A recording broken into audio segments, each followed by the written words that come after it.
Good morning, everyone.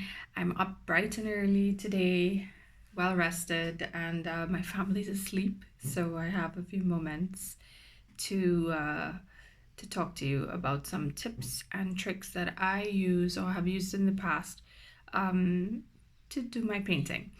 Now we have a few beginners with us, so this is especially for you. And this is also to reduce any pressure you may feel in terms of this experience. Firstly, so you may have seen in my video, I have this humongous palette. This is called a palette where you mix your paints. And in one of my videos, you would have seen this little one. So I have several of these because I've been doing this for several years. But you don't necessarily need to use one of these. If you have a plastic plate, in the past I've used like my kids, they have plastic plates that they stop using. I use that to mix my paints, or disposable plates are perfectly fine as well. Sometimes you might need one or two of those depending on the amount of paint you're mixing. So those are perfectly fine to use. Also, your easel. So you would have also seen that I have my painting set up on an easel, and I have collected several over the years, so they're all stacked up there. But that is also not necessary. If you're at home and you don't have access to this or you can't afford it, you can simply paint on a flat surface, or you can prop up some heavy books and lean your canvas forward. The only thing I would say is to be wary of, let me just get a canvas. Okay, if your canvas is stretched like this is, there's a space in between the canvas and the frame. Be wary of anything pressing against the back of the canvas. So try to prop the edges here.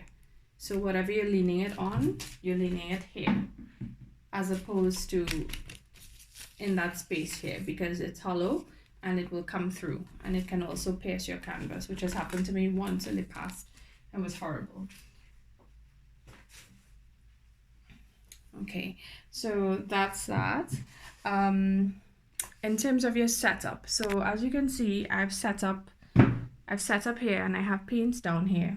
You can also have, if your setup is like this and you have a table here, you can put your water and your towel or your paper towel and your paintbrushes. Now, if you're left-handed, you may want to set up on the left side, or if you're right-handed, you may want to set up on the right side. It really depends on your comfort level. Your brushes, your water, your paper towels. In terms of water, I usually have 2 to 3, see this is well used, 2 to 3 glasses of water around me. I like glasses. This one is plastic, this one is a glass. I actually like these both of these. I have 2 to 3 of these set up.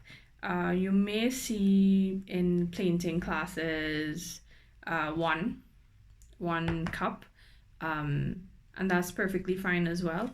But this is useful to me, especially when I'm using darker colors, like say for instance red, where when I need to wash my brush, for instance, if I need to use this flat brush on another color and I dip this into the water, and it turns completely red.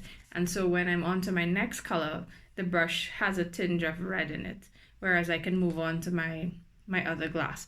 Now you can easily get up and go change your water. However, sometimes I am so deeply engrossed in my work that I don't want to move. So it's nice to have an extra cup of water nearby or at your station.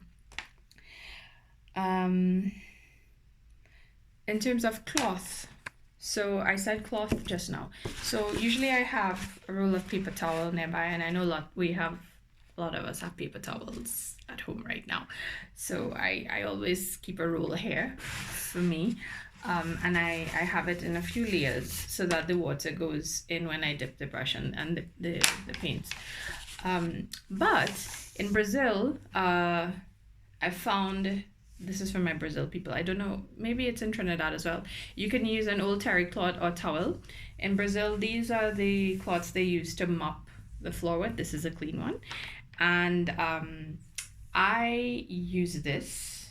This is a new one, and I use it. And after a while, when it's dry, I put it to wash. And it comes in very handy. And oil painters also like to use cloth. So, and finally, in terms of for the beginners as well, please ensure that you're wearing clothing that you don't mind getting paint on, especially if you're using a style like flicking the brush, for instance, and there's paint splashing up everywhere. Or sometimes if you're painting outdoors, I've had the instance where my canvas, the breeze blew and it touched my face and my clothes. Or you just accidentally get paint on yourself. You want to be wearing something that you don't that you don't mind getting paint on, because the paint does not wash off. So it's all part of the fun. So I hope these tips are useful. If you have any other questions, I have these also these palette knives in plastic and metal. I mean, you can use them. I may or may not use them depending on how I feel with the canvas. So you may or may not use them. And if you want to use them during the development of your piece, just have a chat with me and let's see how we can do that and come up with a nice technique. Okay, happy painting.